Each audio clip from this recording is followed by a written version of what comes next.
चलिए अब हम लोग क्लासिफाई करें एपिथेलियम टिश्यू को।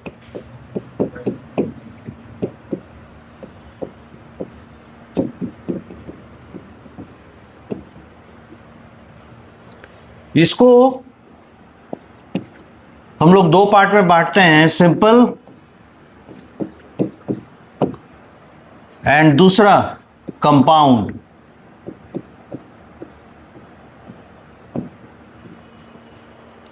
सिंपल वाले जो होते हैं made of single layer of cells, और कंपाउंड वाले जो होते हैं made of multi layers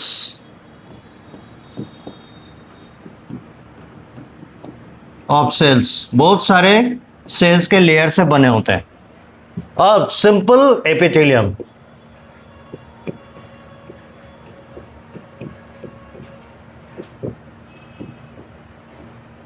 simple epithelium के पहला टाइप है स्क्वामस, SQUAMOUS, स्क्वामस एपिथेलियम। दूसरा टाइप है क्यूबॉइडल एपिथेलियम। तीसरा टाइप है कॉल्यूमनर एपिथेलियम। चौथा टाइप है सिलिएटेड एपिथेलियम, और पांचवा टाइप है स्यूडो स्ट्रैटिफाइड एपिथेलियम। सभी एपिथेलियम है, इसलिए एपिथेलियम साथ में नहीं लिखे, ठीक है। Squamous, cuboidal, columnar, ciliated and pseudo stratified, these are 5 types of simple epithelium. ये बेसिक है, इनको जानना जरूरी है। कंपाउंड एपिथेलियम में भी है उसी तरह का, लेकिन हम लोग अपने जरूरत के मुताबिक, जिनको हम लोग को ज्यादा देखना है, ज्यादा जरूरत पड़ता है, उस हिसाब से कंपाउंड एपिथेलियम को हम लोग डिवाइड करते हैं। और इसमें हम लोग लिखते हैं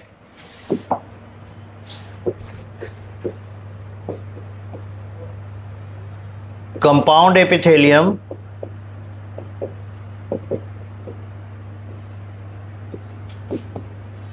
पहला स्ट्रैटिफाइड केराटिनाइज्ड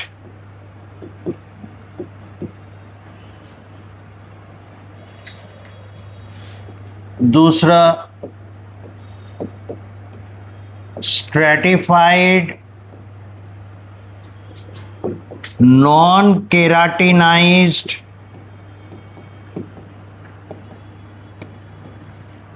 और तीसरा हम लोग जिसको रखते हैं वो है ट्रांजिशनल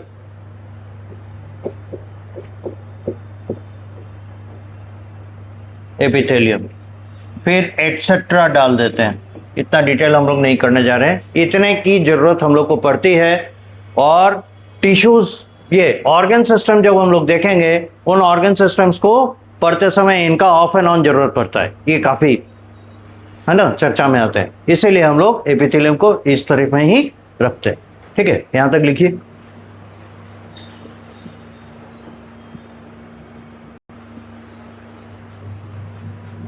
एपिथेलियम।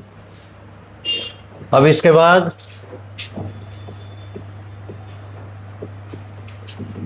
कनेक्टिव टिश्यू, ये थोड़ा लंबा चौड़ा है। इसका पहला टाइप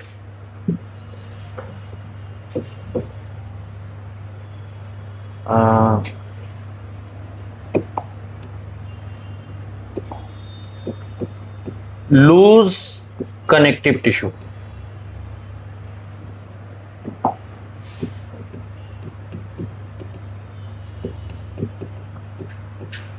और इसके दो पार्ट, एरियोलर एंड एडिपोस।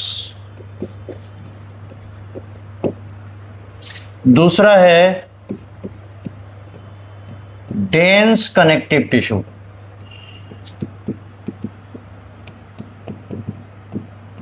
अभी देखिएगा, डेंस कनेक्टिव टिश्यू को दो पार्ट में बांटा, डेंस इरेगुलर कनेक्टिव टिश्यू और दूसरा है डेंस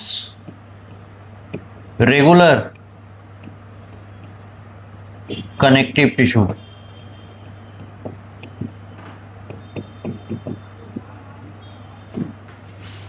डेंस इरेगुलर में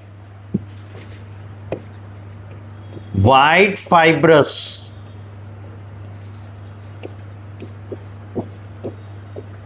कनेक्टिव टिश्यू, ये होते हैं दो प्रकार के, कॉर्ड लाइक, दूसरा है शीट लाइक।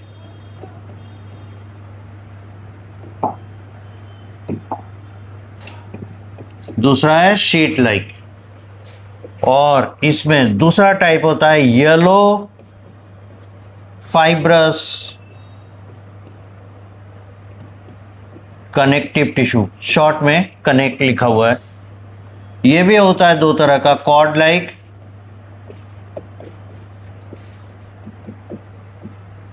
Sheet like. ऐसा मत सोचिएगा यही एंड हो गया, और भी होते हैं, लेकिन हम लोग इसका ज्यादा जरूरत पड़ेगा इसलिए हम लोग इतना लेकर चल रहे हैं। डेंस रेगुलर को एक और नाम दिया जाता है स्केलेटल टिश्यू।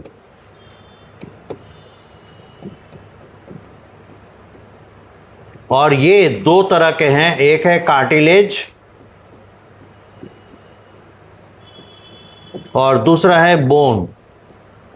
फिर कार्टिलेज भी कई प्रकार के होते हैं, बोन भी कई प्रकार के होते हैं। I am not going in detail in that.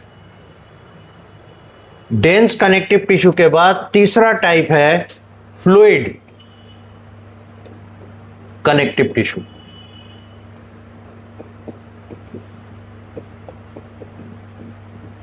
और इसमें इंक्लूड होता है ब्लड और दूसरा टाइप है lymph. This is the classification of connective tissue. Connective tissue का बहुत इंपॉर्टेंस है। हमारे बॉडी में जितने भी तरह के टिश्यूज हैं, दूसरे तरह के टिश्यूज, ऑर्गन्स, इन सबको इंटैक्ट रखना, एक दूसरे के साथ जोड़े रखना इनका काम है। तो अलग जगह पे अलग अलग तरह का जॉइंट लगता है।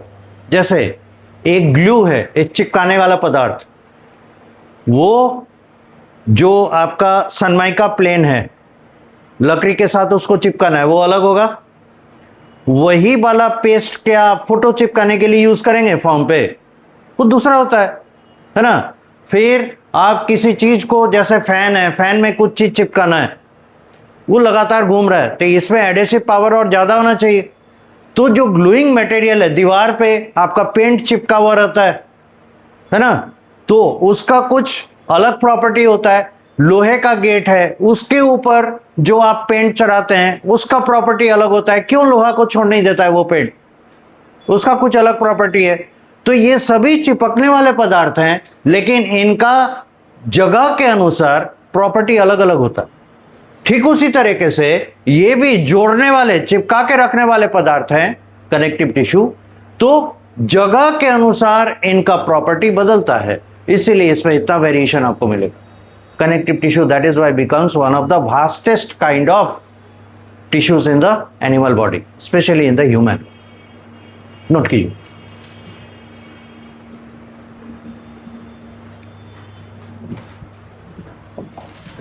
इसके बाद है muscular tissue.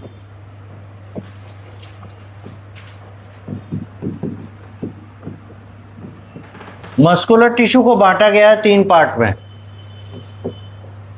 STRAITED, striated muscle, यह स्ट्रेटेड मस्कुलर टिश्यू। इसका दूसरा नाम है स्केलेटल मसल।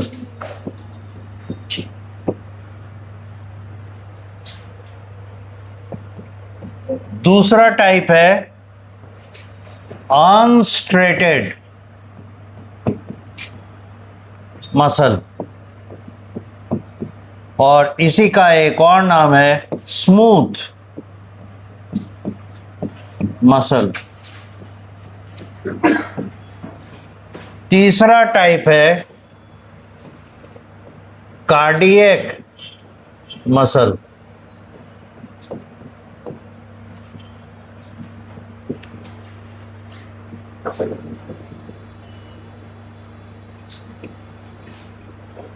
स्पेशली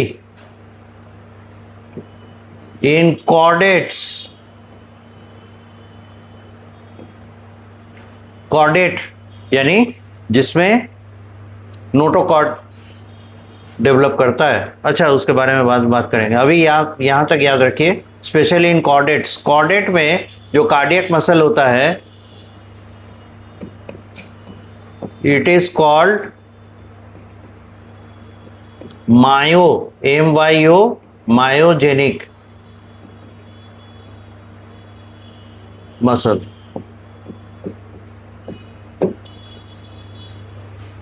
नोट कर लीजिए। इसके बाद है nervous tissue.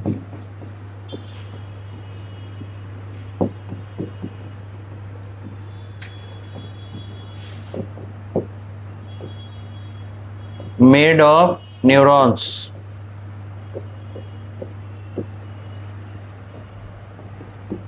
made of glial cells।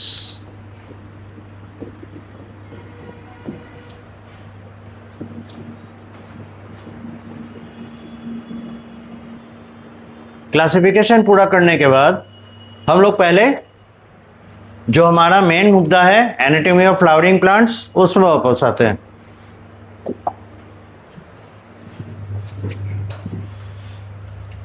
तो एनाटॉमी ऑफ फ्लावरिंग प्लांट से पहले हम लोग को क्या जान लेना चाहिए? टिश्यूज क्या है, प्लांट के टिश्यूज।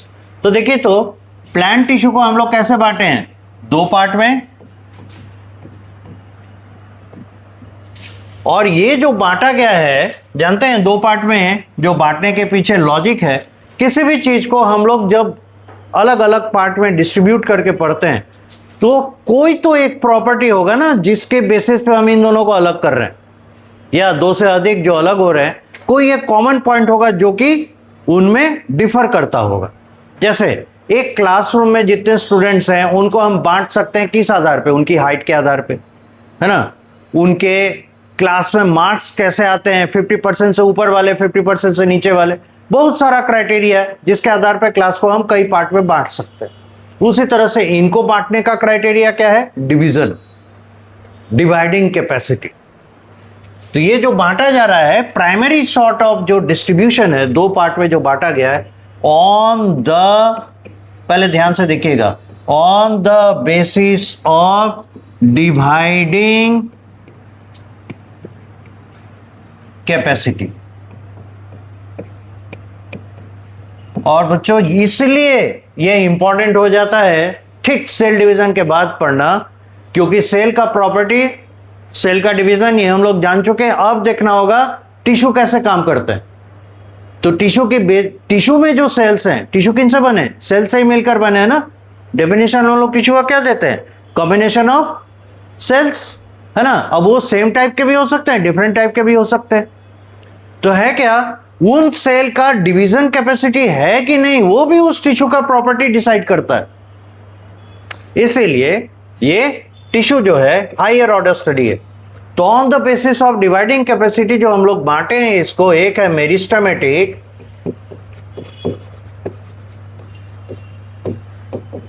टिश्यू, इसके बारे में हम लोग कहते हैं क्या? दीज आर एवर डिवाइडिंग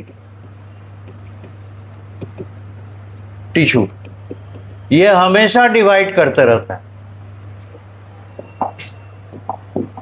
और दूसरा है परमानेंट टिश्यू,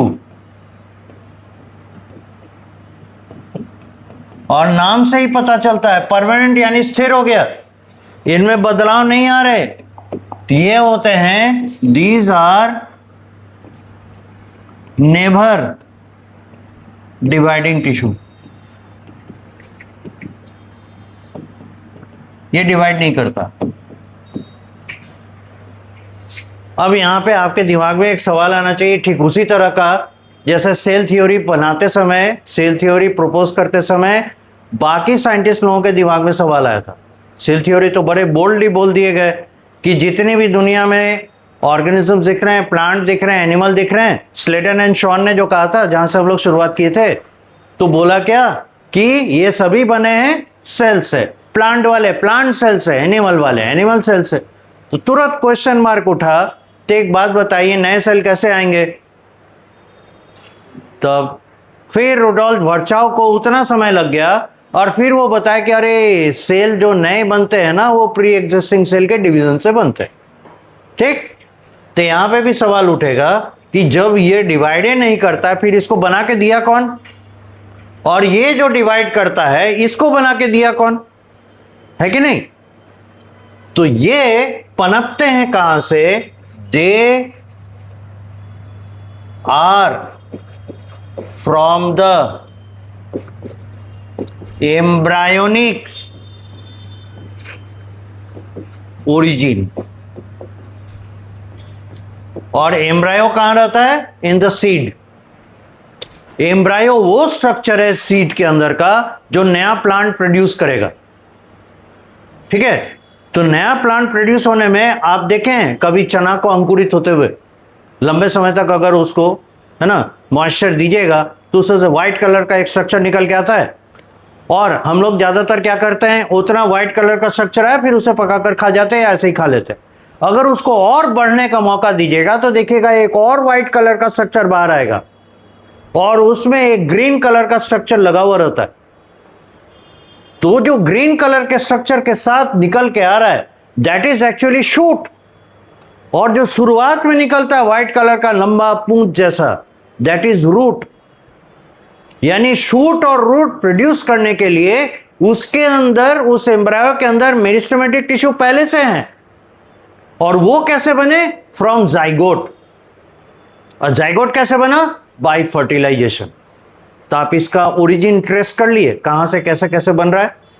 तो जाइगोट जो है, जो सेक्सुअल रिप्रोडक्शन का आउटकम है, मेल गैमेट और फीमेल गैमेट के फर्टिलाइजेशन से जो सिंगल सेल बना जाइगोट, ये मल्टीप्लाई करेगा और फिर डिफरेंशिएट करेगा प्लांट में दो तरह के मेरिस्टेम में। एक होगा रूट मेरिस्टेम और एक होगा शूट मेरिस्टेम। वही दोनों सीड के अंदर एम्ब्रायो बन के बैठे रहते हैं और इंतजार करते हैं कब हमको पानी मिलेगा, कब हम अंकुरित होंगे।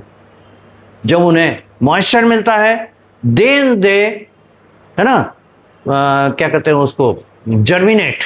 Then they germinate and produce the root and the shoot. तो वहां से ओरिजिन है मेरिस्टेमेटिक टिश्यू का, राइट। तो ये कहां से बने? एम्ब्रायोनिक सिस्टम से, एम्ब्रायो से बने, एम्ब्रायोनिक ओरिजिन। तो ये कैसे बनेंगे? तो meristematic tissues after some time convert into permanent tissue. यानी वो मेरिस्टेमेटिक टिश्यू जो अपना डिवाइडिंग कैपेसिटी लूज करेगा, बंद कर देगा, that will be now termed as permanent tissue. बात समझ में आ गई? कैसे परमानेंट टिश्यू बनते हैं, कैसे मेरिस्टेमेटिक टिश्यू बनते हैं? So they are produced by the meristematic tissue.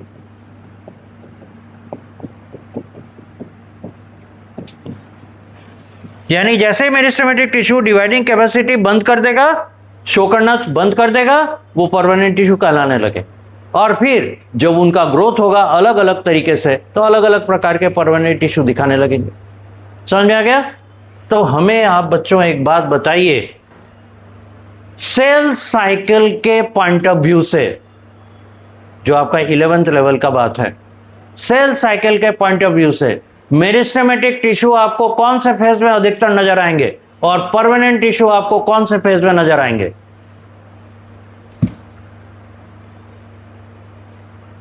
सोचिए जरा।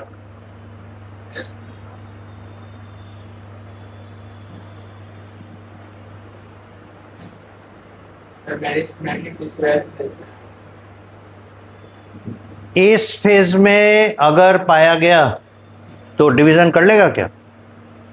डिवीजन करने के लिए किस में दिखाई देना चाहिए, इंटरफेस में या एम फेज में? ऐसे सोचिए, एस फेज तो इंटरफेस का ही हिस्सा है,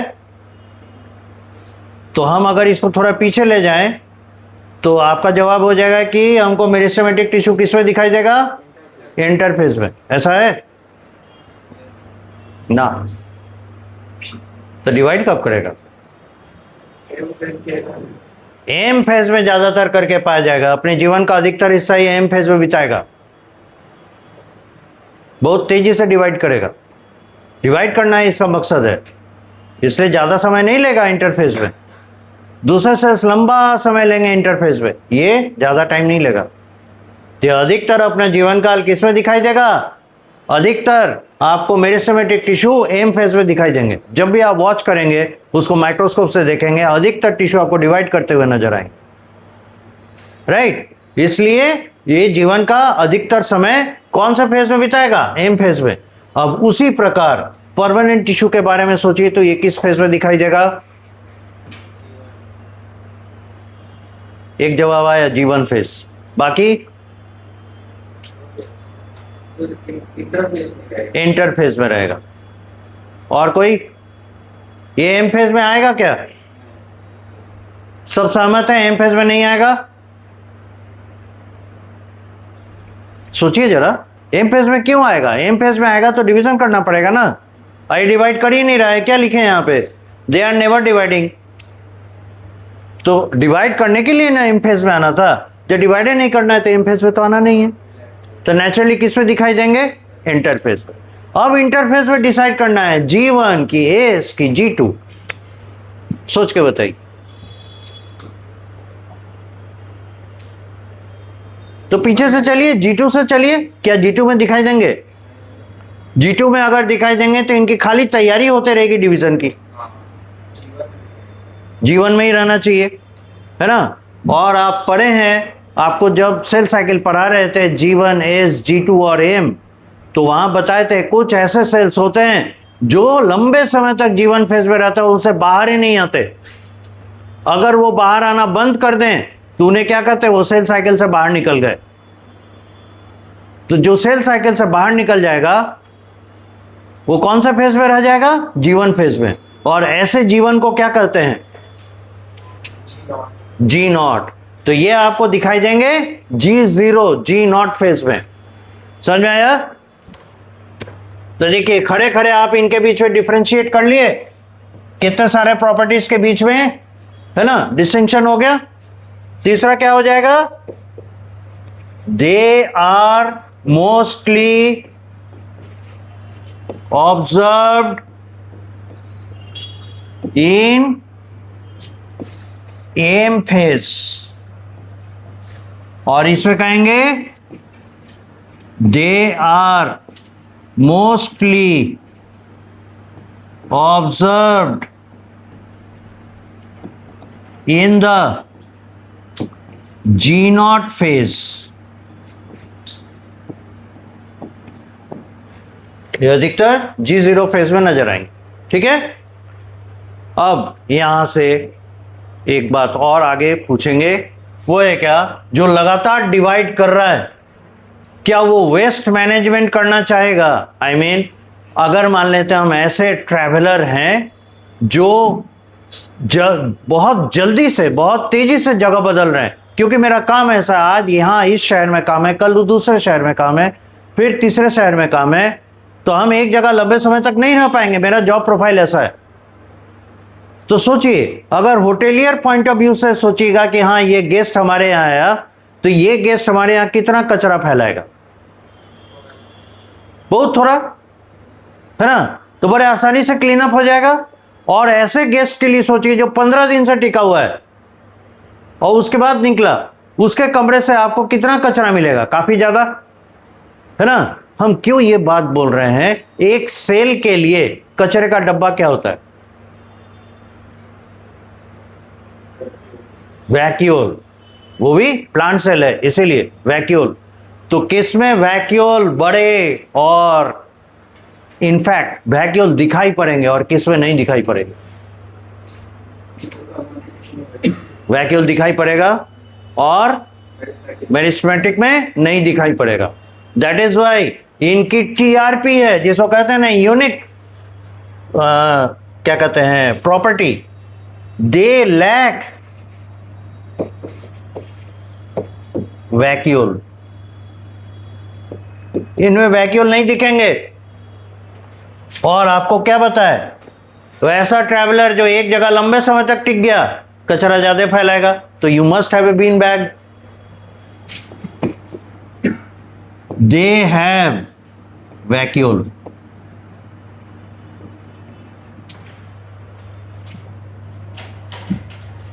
इस तरीके से हम लोग इसलिए पढ़ रहे हैं, हम लोग बहुत डेप्थ में नहीं जाएंगे, माइंड इट, है ना। उन यूनिक प्रॉपर्टीज को पिक करेंगे जो हम लोग को प्लांट का एनाटॉमी पढ़ने में मदद करेगा। ठीक है, डेप्थ में हम लोग को नहीं जाना है, डिटेल में नहीं जाना है, क्योंकि ये आपके टॉपिक का हिस्सा नहीं है, आपके बुक में नहीं है। लेकिन ये प्रीवियस अगर हमारे दिमाग में नहीं रहा तो हम टिश्यू सिस्टम नहीं समझ पाएंगे, इसीलिए हम इतना मेहनत आपके साथ कर रहे हैं। Got it. अब एक और बात बताइए, जो आपके यहां ज्यादा लंबा समय तक खाना पीना नहीं खाया, ठीक है, उसके लिए खाना ज्यादा बनाना पड़ेगा क्या? नहीं ना। ऐसा गेस्ट आया तुरंत निकलने वाला है, बहुत मुश्किल से चाय पी लिया या पकौड़ा तल दिए तो पकौड़ा दे दिए, वो भी थोड़ा बहुत खाया निकल गया, तो उसके लिए आप क्या कीजिएगा, अच्छा आया किसी तरह से कुछ सुखाई दे दे। ऐसे भूखा तो किसी को घर से भेजते नहीं है, राइट। पॉइंट क्या है, किसके साइटोप्लाज्म में फूड स्टोरेज ज्यादा होगा, यानी किसका साइटोप्लाज्म ज्यादा दिखाई देगा, यह सोचना है मेरिस्टेमेटिक और परमानेंट टिश्यू के बीच में। जरा सोचिए तो, मेरिस्टेमेटिक में क्या साइटोप्लाज्म ज्यादा बड़ा होगा और परमानेंट में छोटा। सभी सहमत हैं या किसी का और ओपिनियन है?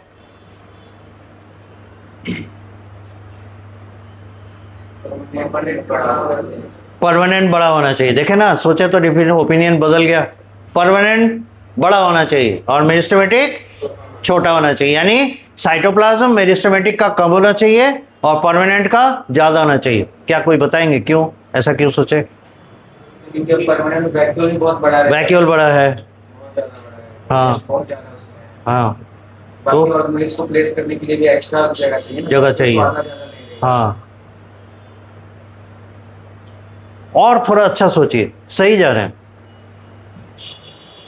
भाई। ये लंबे समय से बैठा हुआ है आपके घर में, तो इसके लिए राशन पानी ज्यादा ना खर्चा होगा, तो राशन पानी ज्यादा खर्चा होगा तो वो राशन इसी के पेट में जाएगा नहीं। तो जो लंबे समय तक रहेगा वो G1 फेज लंबा लीड कर रहा है, और G1 फेज में क्या होता है बोलिए, नए नए मॉलिक्यूल्स बनते हैं, ER बढ़ता है, राइबोसोम बढ़ता है, गोल्जी बढ़ता है। इस कारण से साइटोप्लाज्मिक वॉल्यूम बढ़ जाएगा, है कि नहीं? तो जरा सोचिए तो, न्यूक्लियस का साइज बढ़ता घटता है क्या? नहीं बढ़ता घटता है, जैसा है वैसा ही रहेगा। रीजन कि उसका नंबर ऑफ क्रोमोसोम फिक्स है, और उस नंबर ऑफ क्रोमोसोम को सपोर्ट करने के लिए जितना न्यूक्लियोप्लाज्म चाहिए उसको बढ़ घट नहीं किया जाता, राइट। इसलिए न्यूक्लियस का size throughout the life of a cell almost fix रहता, ठीक है, ऑलमोस्ट फिक्स। तब एक बात बताइए, न्यूक्लियस किसका ज्यादा बड़ा नजर आएगा सेल देखने के बाद?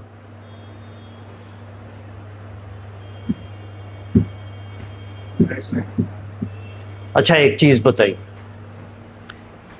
ये बेंच और डेस्क, बगल वाला क्लासरूम भी देख रहे हैं और इस क्लासरूम को भी देख रहे हैं, ये छोटा है वो बड़ा है। इस बेंच को उठाकर अगर बड़े वाले क्लासरूम में ले जाएं तो क्या इसका साइज बढ़ जाएगा? नहीं बढ़ेगा। लेकिन पूरे क्लासरूम के रेस्पेक्ट में ये कैसा नजर आएगा? छोटा सा, थोड़ा सा लगेगा, बड़ा खाली जगह है, नहीं लगेगा। और यहां रखिएगा, दो ठो ही रख दीजिएगा, ऐसा लगेगा बड़ा बड़ा लग रहा है। जैसे यहाँ कितने बेंचेस हैं?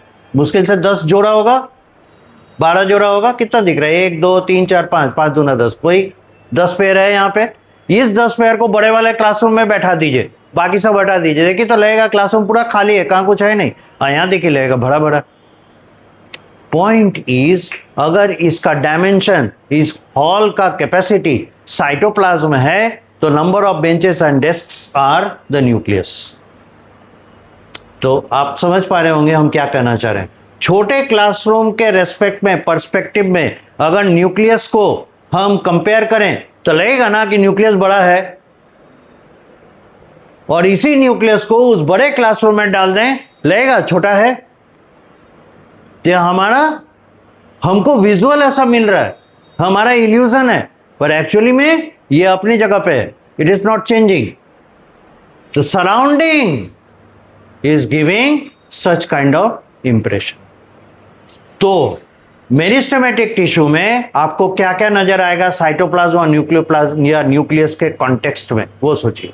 इसका साइटोप्लाज्म डेंस नजर आएगा, बढ़ा ही नहीं है, वाटर कंटेंट लिया ही नहीं है, ज्यादा लंबे समय तक रहा ही नहीं है ना, इसलिए इसका साइटोप्लाज्म डेंस नजर आएगा, कम नजर आएगा, वॉल्यूम कम होगा, और कंपैरेटिवली सेल में न्यूक्लियस बड़े नजर आएंगे, है कि नहीं? क्योंकि साइटोप्लाज्म कम है तो न्यूक्लियस बड़ा दिखेगा। और इसमें आपको क्या नजर आएगा? साइटोप्लाज्म ज्यादा नजर आएगा, है ना। साइटोप्लाज्म थोड़ा फ्लूइडी होगा, पानी ज्यादा एकोमोडेट करेगा ना, तो गाढ़ापन कम होगा, तो साइटोप्लाज्म इसमें ज्यादा होगा, साइटोप्लाज्म फ्लूइडी होगा, और न्यूक्लियस कंपैरेटिवली छोटे नजर आएंगे, है कि नहीं? Agreed?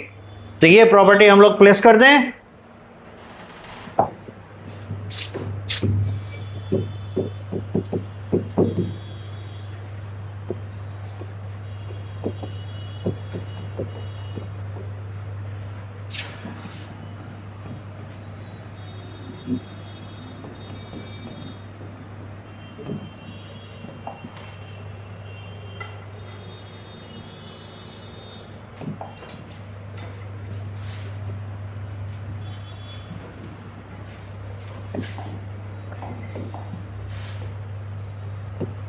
Cytoplasm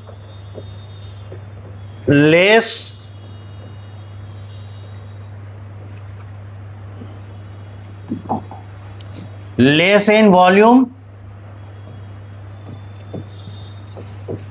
dense, less fluidity,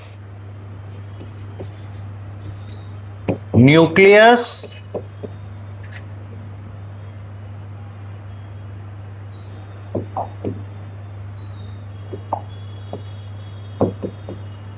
appears large, और इसका cytoplasm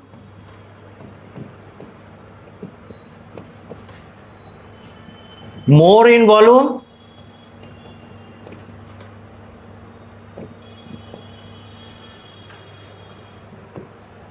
less dense, more fluidy। और समझ ही पा रहे होंगे वाटर सारा डिफरेंस ला रहा है। और इसका न्यूक्लियस